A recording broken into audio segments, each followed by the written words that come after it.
So today we're looking at something completely different, the DJI Phantom, or the DJI Phantom 1. Now I bought this back in 2014. Now the DJI Phantom first came out in 2013. It was DJI's very first consumer drone, very basic, no app, there's no way of seeing what you're flying. You're just virtually flying it from that controller here. And you've only got 10 minutes of battery life. Now, I had two of these back in 2014. Unfortunately, because you've only got 10 minutes of battery life, depending on how full up that battery is, then it always used to last 10 minutes. And what happens to it is once the battery is empty, it just comes down and lands, or even worse, fall out of the sky. And I lost two of these in the same place, in the same field, never found again. So last year on eBay, I saw this, hardly used apparently, and I bought it. Now I did do a video near the end of last year, see if I could get this thing off the ground. I showed you what it come with everything, backpack, all the accessories, spare props, but I just couldn't get it to go.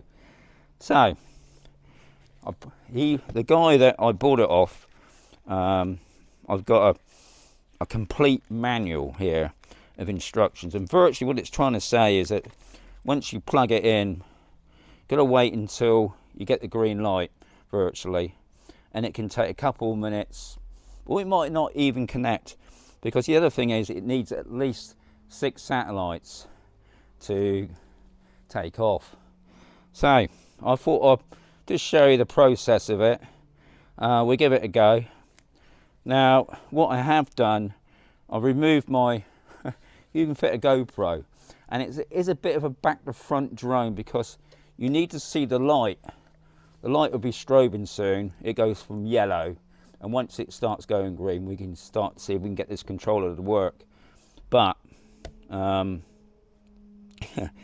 have to turn it around that way, and that way becomes the front. The battery goes in there. I'll put the battery in a minute, and then we're going to turn it around so you can see the light, and we'll go from there really, and we'll just see what happens.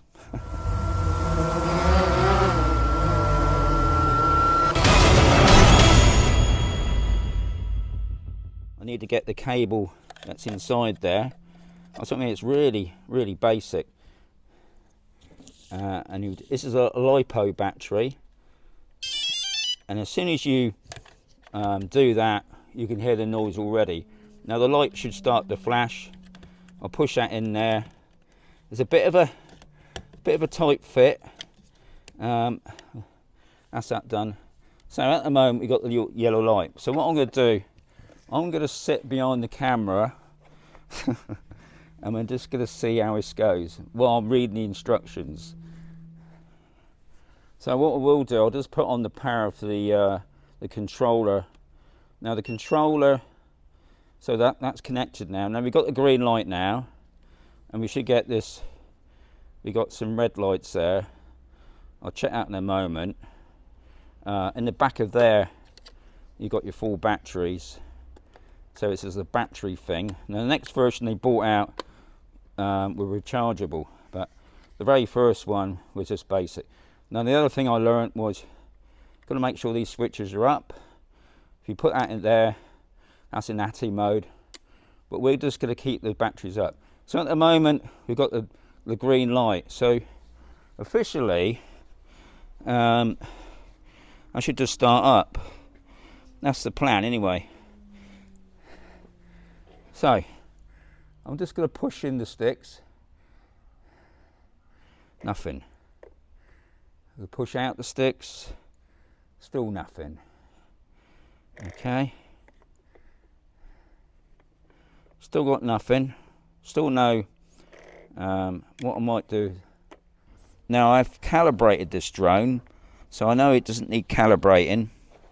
So according to the instructions, turn that off. Turn on the controller first. I'm then going to put on this.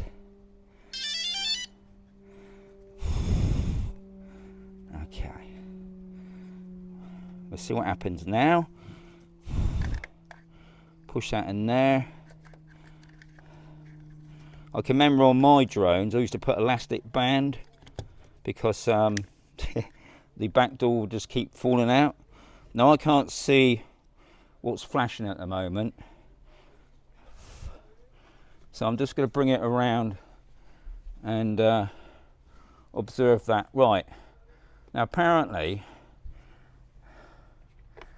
that's when you saw that flashing light then. Well, I've definitely got nothing there. Right, so what it said in the instructions that I have to push those out to get those motors going. There's definitely nothing there, and obviously if you push it in, that will cut the motors.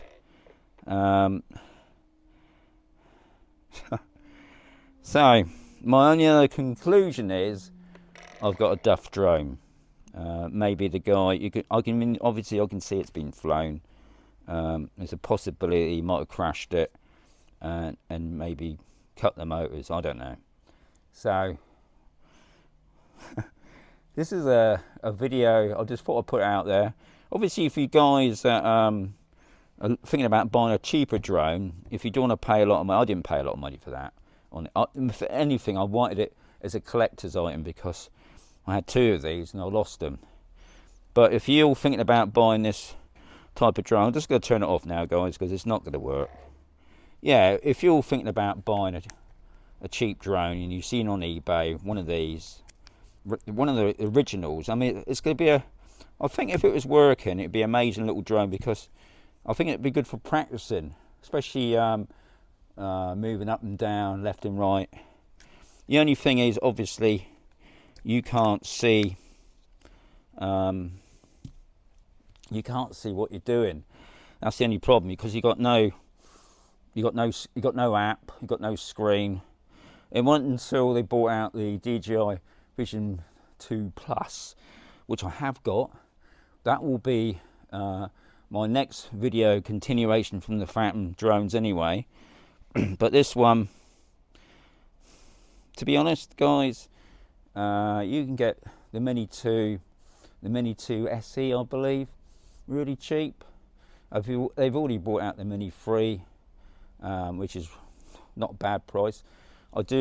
Me personally think if you've got a bit of money, go for the Mini 3 Pro, especially with the screen, because that screen, guys, is so helpful. So not a great video, to be honest, but I thought I'd put it out there anyway. Shame it's not working, and if anybody's got this type of drone, can give me some other tips maybe that I've missed. But I do know satellites, if you ain't got enough satellites, this ain't gonna work. But anyway, if you liked the video, get the thumbs up. If you didn't like the video, get the thumbs down. And yeah, I'll catch you on another video, hopefully one where the drone's gonna work.